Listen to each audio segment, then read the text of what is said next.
အားလုံးပဲမင်္ဂလာပါကျွန်တော်တို့ဒီနေ့တော့ Think Smart Channel ကိုပြန်ပြီးကြိုဆိုလိုက်ပါရစေအားလုံးဒီနေ့ share ပေးချင်တာကတော့ကျွန်တော်တို့ website တစ်ခုကို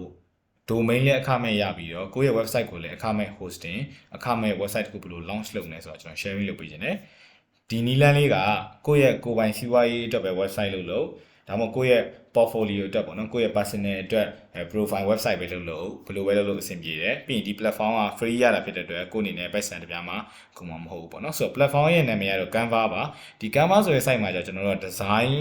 မျိုးစုံလုပ်လို့ရတယ်ဆိုတော့တော်တော်များများသိပြီးသားပေါ့နော် Canva နဲ့ပဲ website design တွေ social media design တွေအခြားpamphlet တို့ flyer တို့ logo design တွေကိုဆွဲနေကြတယ်ဒါပေမဲ့အခုနောက်ပိုင်း Canva အသစ်ထပ်မံမိတ်ဆက်လိုက်တာကျတော့ website ဆိုတဲ့ဟာလေးပေါ့လေဒီ Canva ရဲ့ website ဆိုတဲ့ feature လေးထဲမှာဆိုရင်သူကbusiness website ပဲဖြစ်ဖြစ် event education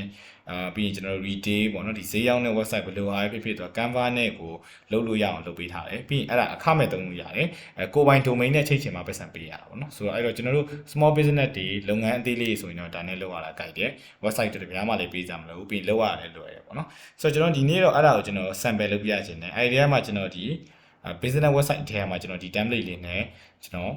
website လေးကျွန်တော်လုပ်ပြမယ်ပေါ့နော်ဆိုတော့ဒီဟာလေးလောက်အရင်ရမခဲရင်ဘူးဆိုတော့ဒါပေမဲ့တခုရှိတယ်ဒီ website ကိုမရေးခင်ကိုက website အတွက်လိုအပ်မဲ့ကိုယ်လုပ်ငန်းရဲ့ logo တို့ဓာတ်ပုံတွေတော့ကြိုးရှာထားပါတော့เนาะကျွန်တော်ဒီမှာတော့ကျွန်တော်အသိရှိပြီးသားကျွန်တော်တို့ရှိပြီးသားဟာလေးကျွန်တော်သုံးလိုက်မယ်เนาะဒီမှာဆိုရင်သူ့ရဲ့ logo လေးရှိကျွန်တော်ဖြတ်လိုက်မယ်ဒါလေးကိုကျွန်တော်ဖြတ်လိုက်မယ်ဖြတ်ပြီးတော့ကျွန်တော်မှာရှိပြီးသားကျွန်တော်လုပ်ငန်းရဲ့ကျွန်တော် logo လေးကိုကျွန်တော်တို့ကောက်ထည့်လိုက်မယ်ပေါ့လေဆိုတော့ဒါလေးကိုကျွန်တော်ဒီနေ့လေးမှာโอเคဒါဆိုရင်ကျွန်တော် logo လေးရတော့ပြီဒါဆိုဒီနေ့ဟာကိုကျွန်တော်ပြောင်းမယ်ကျွန်တော်တို့ရဲ့ company နာမည်ထားပါတော့ကျွန်တော်တို့က food distribution company ပေါ့နော်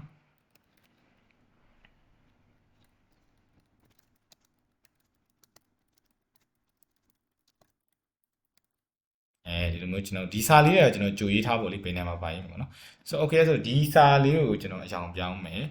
ရောင်ပြောင်းမယ်ဆိုရင်ကျွန်တော်ဒီကိုလာမယ်ဒီကိုလာတဲ့အခါမှာဒီမှာကိုယ့်ရဲ့ logo လေးရှိတယ်ဆိုရင်ဒီ logo လေးရဲ့အကြောင်းတော့ဆွဲထုတ်ပြီးဆိုတော့ဒီရောင်လေးပြောင်းလိုက်ဟောဒါဆိုရင် website လေးတော်တော်လေးအဆင်ပြေသွားပြီ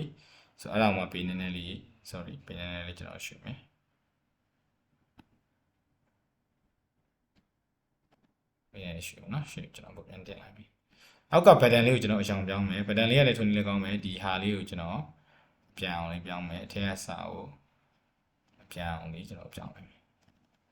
ဒါဆိုရင်ဒါဒီနာမှာစီးမိုင်ဝါစာကျွန်တော်ကအဲ့လိုမျိုးကျွန်တော်ထားလို့ရအောင်เนาะပြီးရင်ဒါကို link ပြန်ချိတ်လို့ရတယ်ဒီကောင်လေးကိုကျွန်တော်တို့ကဘယ်ကိုခေါ်ခြင်းလဲခေါ်ခြင်းလဲပုံမူဒီကျွန်တော် link ချိတ်ပြီးတော့မှဥ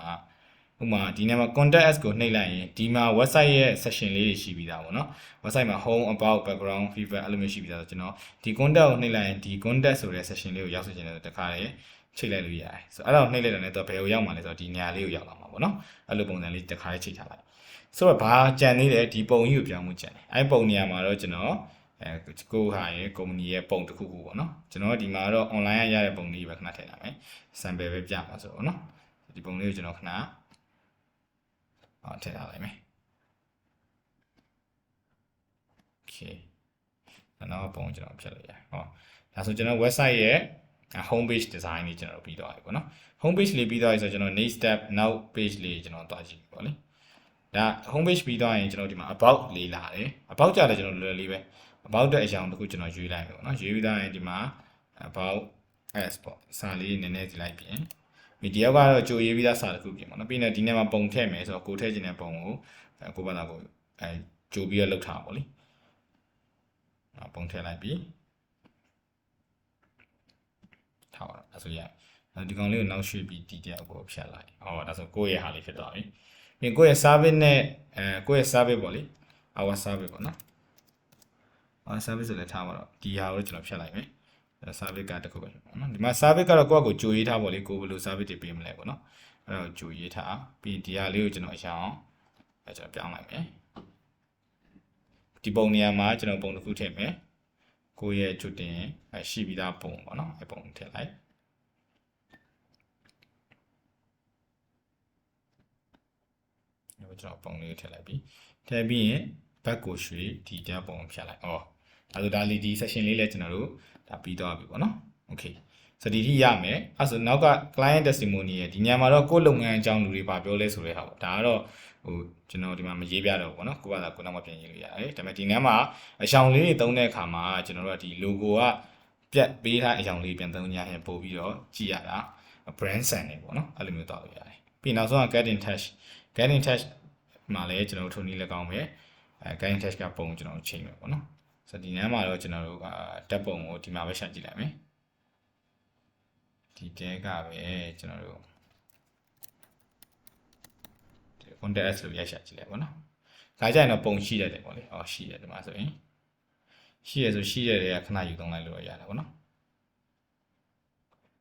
Okay ဒီမှာကျွန်တော်တို့ဒီမှာနည်းနည်းတော့ရှိတယ်။ Okay ဒါလေးပဲကျွန်တော်တစ်ချက်ယူသုံးလိုက်မယ်နော်။ ဒါဆို contact us Okay ဒါဆိုကျွန်တော်တို့ website ရဲ့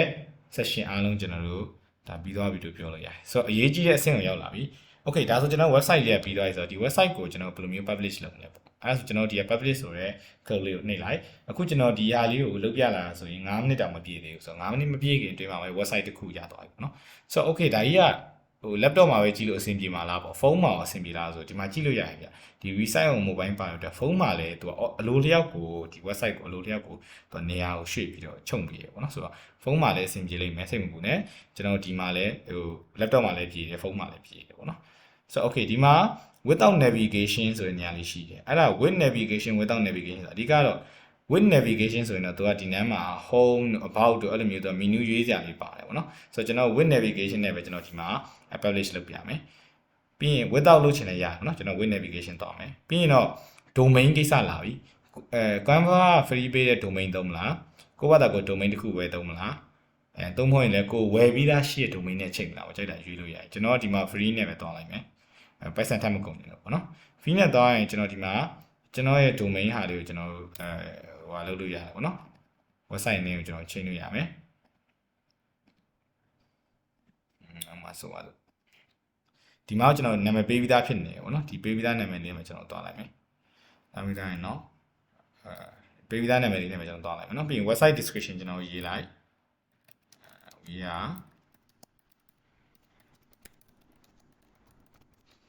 လေးလောက်ပြီးတော့ကျွန်တော်ဒီနောက်ကဟာတွေလုံးဝတောင်းရင်မဖွင့်မိနဲ့ဘာလို့လဲဆိုတော့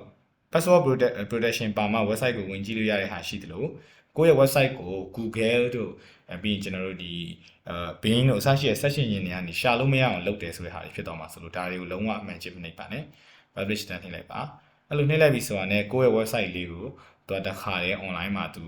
publish လုပ်သွားပြီဆိုတော့ဒီမှာအခု tutorial လုပ်တာဒီကျွန်တော်တို့6မိနစ်လောက်ပဲရှိသေးတယ်ဒါပေမဲ့ကျွန်တော်တို့ website တစ်ခုကတော့ရသွားခဲ့ပြီဖြစ်တယ်ဆိုတော့ဒီ website က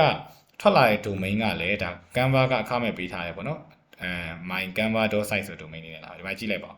ဆိုတော့ဒါအားလုံးကတော်တော်လေးအဆင်ပြေတယ်ပေါ့လေဒီလိုပုံစံမျိုးကျွန်တော်အပြင်မှာရေးမယ်ဆိုတော့ဒါအနည်းဆုံးကျွန်တော်တို့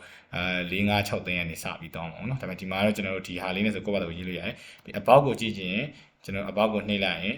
ဒီ about section လေးကိုရောက်လာတယ်ပြီးရင်ကျွန်တော်တို့ contact ကိုကြည့်ချင်တယ်ဆိုလည်း contact section လေးကိုရောက်လာတယ်ဒါမျိုးလေးဖြစ်သွားတယ်ပေါ့ဆိုတော့ဒါလေးက mobile မှာဘယ်လိုမြင်မလဲသိချင်ရင် inspect လေးနှိပ်ကြည့်လိုက်ပါ okay ဒါဆိုရင်ဒါက mobile မှာသူမြင်ရမယ့်ပုံလေးပေါ့နော် sorry mobile မှာဆိုကျွန်တော်ဒီလိုမျိုးလေးမြင်ရလိမ့်မယ်ဟော mobile မှာလည်းအဆင်ပြေတာကြည့်ရတာလေ okay ဆိုတော့ဒါလေးကတော့ကျွန်တော်တို့ Canva ဆိုတဲ့platform လေးကိုသုံးပြီးတော့ website တစ်ခုကိုအခမဲ့နဲ့မြန်မြန်ဆန်ဆန်လုပ်နည်းလေးဖြစ်ပါတယ်ပြီးမြန်မြန်ဆန်ဆန်တက်ရလေးပေါ့နော်ကိုယ့်ဘာသာကိုယ်ရေးမယ်ဆိုရင်တော့မှကိုကအရန်ကျွမ်းနေသူမဟုတ်ရင်ဒီလောက်တက်ရလေးထွက်လာမှာမဟုတ်ဘူးဒါပေမဲ့ Canva နဲ့ကတော့အရန်လွယ်တယ်အဲ့တော့စမ်းကြည့်ပါ Canva website link ကို description မှာလည်းထည့်ပေးထားပါတယ်ကျွန်တော်တို့ရဲ့ Think Smart channel လေးကိုလည်း like and subscribe လုပ်ပေးပါပြီးတော့ကျွန်တော် channel လေးကိုကြည့်တဲ့အခါမှာလည်းဖြစ်နိုင်ရင်ကျွန်တော်တို့US VPN လေးဖွင့်ပြီးကြည့်ပေးပါပေါ့နော်မြန်မာနိုင်ငံအနေနဲ့ကြည့်ရင်တော့ကြော်ညာမွေတဲ့အတွက်ကျွန်တော်အနေနဲ့လည်းဒီလို tutorial လေးတွေပုံမှန်လုပ်ပေးဖို့ခဲရင်ပါတယ်ဆိုအားလုံးကျေးဇူးတင်ပါတယ်နောက်ထပ်ဒီလိုမျိုး tutorial free video တစ်ခုနဲ့ပြန်ပြီးဆုံတွေ့ကြပါမယ်ခင်ဗျ